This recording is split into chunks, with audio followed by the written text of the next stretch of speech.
As a kid, even though I really loved comic books, I didn't really understand comic books. In my mind, it was either the superheroes or the funnies. You know, Calvin and Hobbes or Batman. There was no in between. But then one day, that all just kind of changed when my brother introduced me to Bone.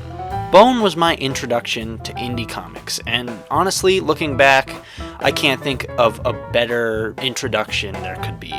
Now that I think about it, the reason for that probably was because it was the perfect blend of the kind of cartoony, wacky style in comic strips and the dark, gritty style you might find in certain superhero comic books. This contrast is found throughout all aspects of the book, even the cover. It's got this mysterious looking font with shady background and blood red colors, and then you got this shadowy monster figure in the background, a barren, rocky landscape, a dusty, ripped up old map, a brisk night sky, and then you just got this little freaking cartoon character sitting in the middle of it with a dumb smile on his face like, oh, there's no dragon behind me, don't mind me, there's nothing, I'm not in trouble, bloop, bloop, bloop. Hell, the contrast isn't even just in this book, it's over the entire series. You got this book where they frickin' race cows, you got a book where they take a baby rat creature up a mountain and fight a lion, and then you got this book where they frickin'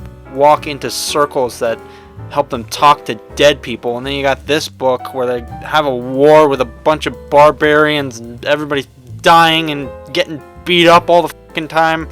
It's really awesome. This series definitely gets darker as it goes on. This is kind of like my version of Harry Potter in that sense. It starts out as a nice, quaint little fantasy adventure with fun and cow racing and cartoon antics and love interests and all that.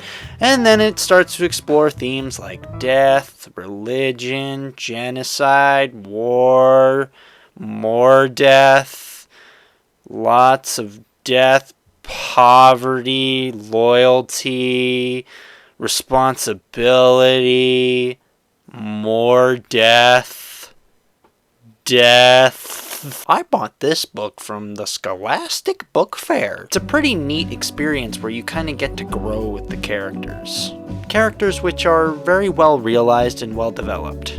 I noticed that the character development and the well-realized characters are different depending on which style character you are. The Bone characters, the really cartoony characters, they kind of stay the same throughout the series, but it's fine because they're well-realized kind of cartoon caricatures and they're entertaining to watch throughout. The human characters, however, have more character development.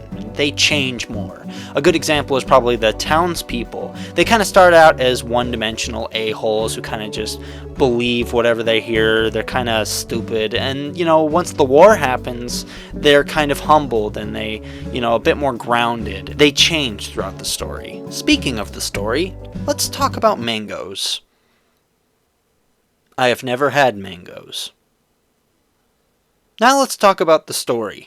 Honestly, the story is kind of my only gripe with this comic book series. It starts out strong by introducing this huge fantasy world that you really just want to get in and explore and find the lore behind everything, and then it kind of, you know, devolves into, you know, another Chosen One story. You know, there's a power, the force, the dreaming, and, you know, there's a princess and she's the chosen one, and religion and war, and, you know, there's this evil person trying to take over the land for some reason, and it's, you know, it's whatever. But here's the thing.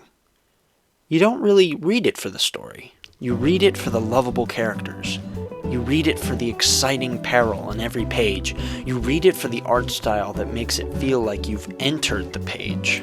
Again, I'm going to bring up the contrast between cartoony and kind of gritty because, you know, it's front and center in the art style. The art style just blends it together so well. It creates this elusive, mysterious fantasy world that you just want to get up, jump into it, and explore it. The art style is so unique and yet so familiar at the same time.